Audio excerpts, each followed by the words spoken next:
Israel अपने दुश्मनों को चुन चुन कर मौत के घाट उतार रहा है। हिजबुल्लाह चीफ के बाद इजराइल ने हमास चीफ को भी ठिकाने लगा दिया था। इजराइल और फिलिस्तीनी संगठन हमास के बीच बीते 1 साल से जंग चल रही है। इजराइल ने गाजा पट्टी में हमास के ठिकानों पर हमले तेज कर दिए हैं। इजराइल की सेना ने उत्तरी गाजा में हमास के ठिकानों को निशाना बनाते हुए एयर स्ट्राइक की। इस एयर स्ट्राइक में हमास के चीफ याहिया सिनवार की भी मौत हो गई।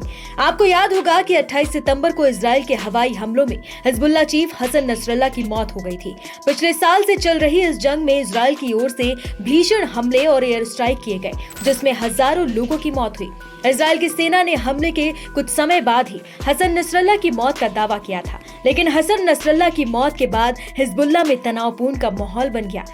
एक और जहां चीफ की मौत के बाद हिजबुल्लाह इजराइल को खत्म करने के लिए आग बबूला बैठा हुआ था, तो वहीं ये भी सवाल था कि अब हिजबुल्लाह का नया चीफ कौन होगा। फिर जैसे ही ये सामने आया कि हिजबुल्लाह की कमान हिजबुल्लाह के एग्जीक्यूटिव काउंसिल के प्रमुख हाशिम साफिद्दीन को सौंपी जा सकती है, तभी से इजराइल ने फिर अपना फोकस क्लियर कर लिया और अब हाशिम साफिद्दीन की भी मौत हो चुकी है, जिसका दावा अब इजराइल ने कर दिया है।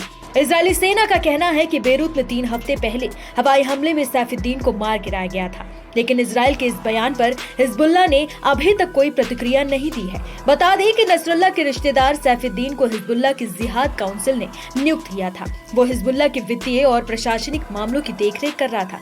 इससे पहले इजरायली पीएम बेंजामिन नेतन्याहू ने कहा था कि इजरायली सेना ने हिजबुल्लाह के मारे जा चुके चीफ हसन नसरल्लाह के उत्तराधिकारी को खत्म कर दिया था। हालांकि उस समय नाम का खुलासा नहीं किया था।